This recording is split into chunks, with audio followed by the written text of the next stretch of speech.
Hey guys, welcome back to Tarun Sophie's channel. இந்த vlog பார்த்திங்கன்னா 2 நாள் எடுத்த விலாக் தான் கூட ஷேர் பண்ணியிருக்கேன். அண்ட் இது வந்துட்டு டெலிவரிக்கு முன்னாடி எடுத்த விலாகு. இந்த வீடியோவை எடிட் பண்ணி போகிறதுக்குள்ளவே என்னுடைய டெலிவரி டைம் வந்துடுச்சு. ஸோ வீடியோ என்னால் அப்லோட் பண்ண முடியலை. இப்போ வந்துட்டு பேக் டு ஃபார்ம் வந்துட்டேன். வந்ததுக்கப்புறம் இப்போ தான் இந்த வீடியோ நான் எடிட் பண்ணி இப்போ கூட ஷேர் பண்ணுறேன். ஓகே, இந்த விலாக் ரொம்பவே இன்ட்ரெஸ்டிங்காக இருக்கும். இந்த விலாக் பார்க்கறதுக்கு முன்னாடி நீங்கள் இப்போ தான் நம்ம சேனலை ஃபஸ்ட் டைம் பார்க்குறீங்க அப்படின்னாலும் நீங்கள் இன்னும் நம்ம சேனலை சப்ஸ்கிரைப் பண்ணலை அப்படின்னாலும் மறக்காமல் சப்ஸ்கிரைப் பண்ணிக்கோங்க. வாங்க இப்போ விலாக்குள்ளே போகலாம். இந்த வீடியோ எடுக்கும்போது கரெக்டாக எனக்கு 38 வீக்ஸ் ஆச்சுங்க. செக்கப்புக்கு போயிட்டு வரும்போது தான் நாங்கள் டிமார்ட்டில் போயிட்டு கேஸ் ஸ்டவ் வாங்கிட்டு வந்தோம். இந்த கேஸ் ஸ்டவ் வாங்கிறதுக்கான அந்த ஸ்டோரி நான் வீடியோக்கு நடுவில் சொல்கிறேன். கேஸ் ஸ்டவ் பார்த்ததுமே அம்மா பயங்கரமாக ஷாக் ஆவாங்க அப்படின்னு நினச்சேன். ஆனால் ஷாக் ஆனது என்னவோ நானும் அருண் தான். சிம்பிளி வேஸ்ட் அப்படின்ற மாதிரி ஃபேஸை எந்த ஒரு ரியாக்ஷனுமே இல்லாமல் வச்சுருந்தாங்க. சரி, என்ன ரியாக்ஷனே இல்லை. அடுப்பு வாங்கிட்டு வந்திருக்கேன். ஏன் வாங்கினீங்க? எதுக்கு வாங்கினீங்க? உங்கள் அப்பா அம்மா இருக்கிறாங்க. நான்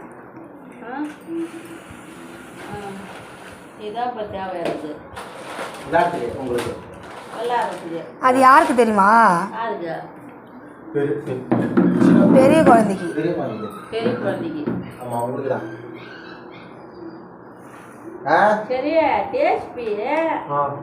இது எப்படி வரதுன்னு இது வாங்கி வந்தீங்க? இது எப்படி வரும்? ஓஹோ,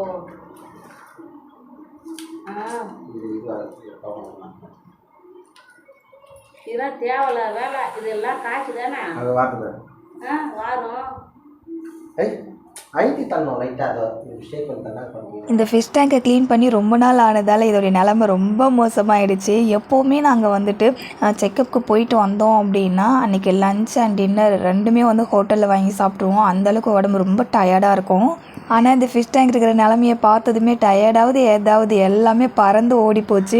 இதை இன்றைக்கி நான் க்ளீன் பண்ணியே ஆவேன் அப்படின்னு சொல்லிட்டு அதை க்ளீன் பண்ணிட்டு இருந்தான். அது மட்டும் இல்லாமல் 38 வீக்ஸ் அப்படின்றதால இதுக்கப்புறம் டெலிவரி பெயின் எப்போ வேணாலும் வரலாம் இல்லையா? அதனால் வீட்டில் இந்த வேலை இல்லை, எந்த வேலையாக இருந்தாலும் அப்போதைக்கு அப்போவே முடிச்சு வச்சிடுறது. என்னுடைய ப்ரெக்னென்சி டைமில் பார்த்திங்கன்னா எனக்கு மனசு ரொம்ப சோகமாக இருக்கும்போது, அதே மாதிரி ரொம்ப கொஞ்சம் டிப்ரெஷனாக இருக்குது அப்படின்னு ஃபீல் பண்ணும்போதெல்லாம் இந்த ஃபிஷ் டேங்க் கிட்டே போய் உட்காந்துக்கிட்டு அப்படியே அந்த ஃபிஷ் எல்லாத்தையுமே பார்த்துட்டே இருப்பேன். அப்போ கொஞ்சம் ரிலாக்ஸான போல் இருக்கும் எனக்கு. இந்த ஃபிஷ் டேங்கை செட் பண்ணுறதுக்கான ஒரு மெயின் ரீசனே நான் வீட்டில் தனியாக இருக்கும்போது லோன்லியாக இருக்க போல் ஃபீல் ஆகக்கூடாது அப்படின்றதுக்காக தான் இந்த ஃபிஷ் டேங்கே செட் பண்ணி கொடுத்தான். நீங்கள் லோன்லியாக இருக்கிற போல் ஃபீல் ஆகும்போது என்ன மாதிரியான விஷயங்கள்லாம் பண்ணுவீங்க அப்படின்றத கமெண்ட்டில் சொல்லுங்கள். ஃபிஷ் டேங்கை க்ளீன் பண்ணி அதை செட் பண்ணி அதில் இந்த ஃபிஷ் குட்டியெல்லாம் விட்டதுக்கு அப்புறம் தான் எனக்கே ஹாப்பியாக இருந்துச்சு. எனக்கே அப்படி இருக்குன்னா அதில் இருக்க மீன் குட்டிங்களுக்குலாம் எப்படி இருந்திருக்கும், ரொம்ப ஜாலியாக இருந்திருக்கும்ல. அண்ட் நெக்ஸ்ட் டே ஃப்ரைடேவா காலையில் எந்திரிச்சதுமே கொஞ்சம் பக்தி பரவசமாக இந்த டே ஸ்டார்ட் பண்ணலாமே, எனர்ஜெட்டிக்காக இருக்கும் அப்படின்னு சொல்லிட்டு நான் ஒரு 5:15 எந்திரிச்சிருப்பேன். எந்திரிச்சதுமே சாமி பாட்டு வச்சுட்டு அதுக்கப்புறம் தான் மற்ற வேலையை பார்த்தேன். ஃப்ரைடே அப்படின்னாலே எனக்கு கொஞ்சம் நல்லா எனர்ஜெட்டிக்காக இருக்கும். அன்றைக்கி சாமிக்கெல்லாம் படிப்போம் இல்லையா? அதனால் ஸோ ஃபஸ்ட்டு நான் வாசக்காலை நல்லா தொடச்சி விட்டுட்டு அதுக்கப்புறம் படிக்கட்டு வாசல் இதெல்லாமே தண்ணி ஊற்றி நல்லா க்ளீனாக வாஷ் பண்ணிவிட்டு கோலம்லாம் பொட்டுலாம் வச்சு ரெடி பண்ணிட்டேன். அவ்வளோதான். இந்த மாதிரி வெளியில் கழுவுறது, அதுக்கப்புறம் கோலம் போடுறது, பொட்டு வைக்கிறதெல்லாம் செஞ்சு முடிச்சதுக்கப்புறமா போயிட்டு நல்லா படுத்து தூங்கிட்டேன். தூங்கி ஒரு 8 மணிக்கிட்டே எழுந்திரிச்சு பிரேக்ஃபாஸ்ட் வேலையெல்லாம் முடிச்சுட்டு அதுக்கப்புறம் லஞ்சு ப்ரிப்பேர் பண்ண ஸ்டார்ட் பண்ணேன். லஞ்சு ப்ரிப்பேர் பண்ணுறதுக்கு முன்னாடி சிங்கை பார்த்தா மழை போல் கூச்சி வச்சுருந்த அந்த ஏனத்தெல்லாம் சரி அதெல்லாம் கழுவி முடிச்சிடுவோன்னு சொல்லிட்டு ஏனத்தெல்லாம் கழுவி முடிச்சுட்டு அதுக்கப்புறமா பார்த்தா ஃப்ரைடேவா, ஸோ கிச்சனுமே க்ளீன் பண்ணணும். அதையும் கையோடு அப்படியே க்ளீன் பண்ணிட்டு இருந்தேன். கிச்சன் கவுண்டர் டாப்பு, அதுக்கப்புறம் ஸ்டவ், இது மட்டும்தான் க்ளீன் பண்ணணும் அப்படின்னு பிளானில் இருந்தேன். ஆனால் அந்த ஷெல்ஃபை பார்த்த உடனே எனக்கு மனசு மாறிடுச்சு. பார்த்தீங்களா? பார்க்கும்போது உங்களுக்கு தெரியும் நிறைய டஸ்ட்லாம் இருக்குது இல்லை? கையோட இதையும் க்ளீன் பண்ணிடலாம் அப்படின்னு சொல்லிட்டு அப்புறம் அதையும் க்ளீன் பண்ணிட்டு இருந்தேன். ப்ரெக்னென்சி ஸ்டார்டிங்கில் 3 மாதம் எவ்வளோ கஷ்டப்பட்டனோ அதே மாதிரி லாஸ்ட்டு 3 மாதம் ரொம்ப கஷ்டமாக இருந்துச்சு. ஃபஸ்ட்டு அந்த 3 மாதம் கூட எனக்கு அந்த வாமிட் அதெல்லாம் எதுவும் கிடையாது. ஆனால் உடம்பு ரொம்ப டயர்டாக இருக்கும். எந்த வேலையுமே செய்ய முடியாது. எப்போவுமே அப்படியே மயக்கமாக இருக்கிற போலவே இருக்கும். ஆனாலுமே அட்ஜஸ்ட் பண்ணி எல்லா வேலையுமே நான் செஞ்சுடுவேன். ரொம்ப முடியலை அப்படின்னா ஹோட்டலில் சாப்பாடு வாங்கிப்போம். அண்ட் அருண்மே அந்த டைமில் நிறைய ஹெல்ப் பண்ணுவாங்க. எங்கள் 2 பேராலுமே முடியாத பட்ஜெட் தான் நாங்கள் ஹோட்டலில் போய் சாப்பாடு வாங்கிப்போமே. அதுக்கப்புறம் அம்மா ஊர்லேருந்து வந்தாங்கன்னா அவங்க வந்து ஃபுல்லாக என்னை டேக் கேர் பண்ணிப்பாங்க. என் வீட்டுக்கு நான் போனாலும் சரி, இல்லை அம்மா எங்கே வந்தாலுமே சரி, நான் தான் எல்லா வேலையுமே செய்வேன். அம்மாவை வேலை செய்ய விட மாட்டேன். எனக்கு கஷ்டமாக இருக்கும். ஆனால் என்னுடைய ப்ரெக்னென்சி டைமில் அம்மா வீட்டுக்கு வந்தாங்க அப்படின்னா அவங்க தான் எல்லா வேலையுமே செய்வாங்க. அம்மா வீட்டை விட்டு போகிற வரைக்குமே நான் ஃபுல்லாக ரெஸ்ட் எடுத்துப்பேன். ஏதாவது போர் அடிச்சுது அப்படின்னா 1-2 வேலை செய்வேன், அவ்வளோதான். இந்த மாதிரி நான் ஃபுல்லாக ரெஸ்ட் எடுக்கிற டைமில் வந்து இந்த சமையல் வேலைலாம் நான் செய்ய மாட்டேன். அம்மா அப்படின்னா அருண் 2 பேரில் யாருனா ஒருத்தங்க செய்வாங்க. இந்த ஸ்டவ்வில் வந்துட்டு நான் சமைக்கிறேன் அப்படின்னா எனக்கு வந்து தெரியும் எப்படி வந்து மேனேஜ் பண்ணுறது அப்படின்னு. ஆனால் அம்மா அப்படின்னா அருண் வந்து இந்த ஸ்டவ்வில் வந்து செய்கிறாங்க அப்படின்னா அவங்களுக்கு வந்து கொஞ்சம் கஷ்டமாக இருக்கும். ஏன்னா இப்போ ஒரு வானல் வைக்கிறோம், ஒரு பாத்திரம் வைக்கிறோம் அப்படின்னா அதில் வந்து டகடன்னு ஆடிக்கிட்டே இருக்கும். சமைக்கிறதுக்கு ரொம்ப கஷ்டமாக இருக்கும். அதனால் ரொம்ப நாளாக வந்துட்டு வீட்டுக்கு ஒரு புதுசாக ஒரு கேஸ் ஸ்டவ் வந்து வாங்கணும். ரேட்டுமே வந்து ரொம்ப அஃபோர்டபுளாக இருக்கணும் அண்ட் வந்து நல்லா இருக்கணும், குவாலிட்டியாக இருக்கணும் அப்படின்னு சொல்லி நான் ரொம்ப நாள் வந்து தேடிக்கிட்டே இருந்தேன். தேர்ஸ்டே அன்றைக்கி நாங்கள் வந்து செக்கப்புக்கு போனோமா. வர வழியில் வந்துட்டு தான் புதுசாக வந்து ஒரு டிமார்ட் வந்து ஓப்பன் பண்ணியிருக்காங்க அப்படின்னு வந்து நான் கேள்விப்பட்டேன்.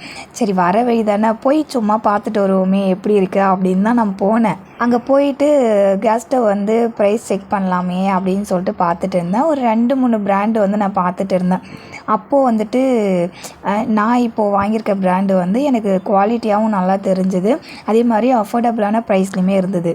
அருண்மே வந்து பார்த்துட்டு இது வந்து கம்பெனி ப்ராடக்ட்டு தான், இந்த ரேட்டுக்கு வந்து வாங்கலாம் அப்படின்னு சொன்னாங்க. அதுக்கப்புறம் ஆன்லைன்லையுமே வந்துட்டு நான் ரேட்டு வந்து செக் பண்ணி பார்த்ததில் ஆன்லைனில் வந்து அதிகமாக இருந்துச்சு, டிமார்ட்டில் வந்து கம்மியாக இருந்தது அப்படின்றதால அன்றைக்கி வாங்கிட்டு வந்துட்டோம். நானும் அருணும் எப்படின்னா ₹1 செலவு பண்ணாலும் சரி அது எங்கள் காசாக இருக்கணும், எங்கள் உழைப்பில் வந்த காசாக இருக்கணும் அப்படின்னு நினைப்போம். யார்கிட்டையுமே வந்துட்டு எனக்கு அது வேணும் இது வேணும்னு கேட்க மாட்டோம். ஏதாவது ஒன்று வாங்கணும் அப்படின்னா அது நம்ம காசில் வாங்கணும் அப்படின்றது தான் எங்களுடைய மிகப்பெரிய ஒரு கோலே. இந்த ஒரு கோல்லேருந்து நாங்கள் இப்போ மட்டும் இல்லை, எப்போவுமே நாங்கள் வந்து கொஞ்சம் கூட மாறாமல் அப்படியே தான் இருப்போம். இதை வந்து நாங்கள் வைராக்கியமாக வச்சுருக்கோம். ஸோ வந்து இதனாலேயே வந்துட்டு நாங்கள் வந்து எந்த ஒரு திங்ஸு வீட்டுக்காக வாங்கினாலும் சரி, எங்களுக்காக வாங்கினாலும் சரி அவ்வளோ சந்தோஷப்படுவோம். எதையோ வந்து பெருசாக அச்சீவ் பண்ண மாதிரி நாங்கள் ஃபீல் பண்ணுவோம் அந்த டைமில். லன்ச்லாம் ப்ரிப்பேர் பண்ணி நல்லா சாப்பிட்டு ரெஸ்ட் எடுத்ததுக்கப்புறம் அன்றைக்கி ஃப்ரைடேவா புதுசாக ஸ்டவ் வேறு ஃபிக்ஸ் பண்ணோமா, அதில் ஸ்டவ்வில் வந்துட்டு ஏதாவது ஸ்வீட் செஞ்சு அதுக்கப்புறம் வந்து படைக்கலாம் அப்படின்னு சொல்லிட்டு நான் பிளான் பண்ணேன். அதுக்கு அம்மாவும் அருண் 2 பேருமே வந்து எனக்கு ஹெல்ப் பண்ணாங்க. ஆனால் எனக்கு வந்து கால்லேருந்து கொஞ்சம் நல்லா தான் இருந்தேன். அப்படியே கொஞ்சம் பொழுது போக போக போக எனக்கு அப்படியே உடம்பு ஒரு வேலையுமே செய்ய முடியல, ரொம்ப டயர்டாகி போச்சு. இந்த கோலம் போடும்போதெல்லாம் என்னால் கொஞ்சம் கூட முடியவே இல்லை வேலை செய்கிறதுக்கு.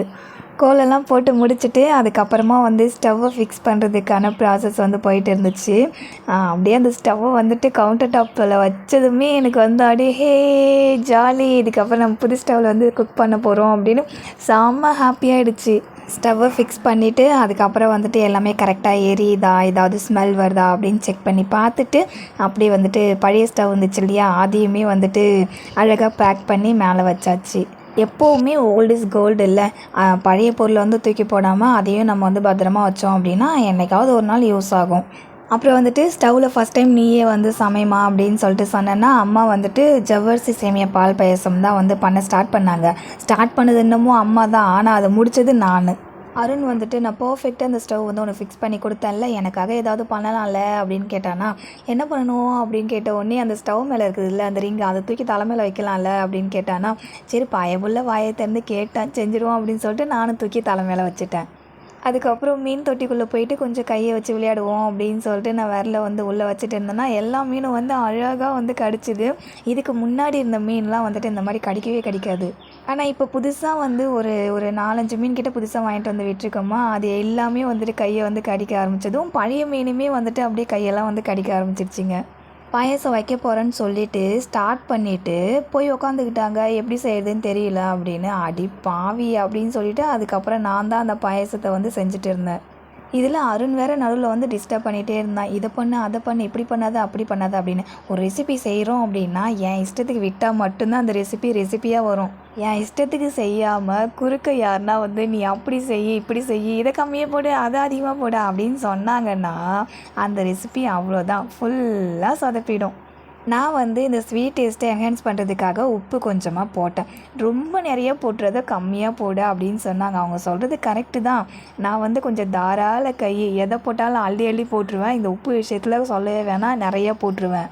அந்த உப்புக்கும் எனக்கும் அப்படின்னா தகராறுன்னு தெரியாது. நான் வந்து கொஞ்சமாக போடுற மாதிரி தான் இருக்கும். ஆனால் உப்பு வந்து அவ்வளோ கரிக்கும். எனக்கு அந்த உப்பு அளவு மட்டும்தான் எனக்கு அப்பப்போ சொதப்பிடுமே. ஃபைனலாக அப்படி இப்படின்னு எப்படியோ பாயாசத்தை வந்து கஷ்டப்பட்டு வச்சுட்டேன். பாயாசம் வைக்கிறது கஷ்டம் இல்லை தான். ஆனால் அன்றைக்கி நான் இருந்த நிலைமைக்கு அந்த பாயாசம் வைக்கிறது அவ்வளோ கஷ்டமாக இருந்துச்சு. எவ்வளோ பேர் கரண்டி வச்சு இது பண்ணுங்கிற. ஃபைனலாக பாயாசம் வச்சாச்சு. பாயாசத்தை பார்த்ததுமே எனக்கு வந்து செம்ம டெம்ப்டிங் ஆகிடுச்சு. எப்படா சாமி கும்பிட்டுட்டு இருந்த பாயாசத்தை சாப்பிடுவோம் அப்படின்னு.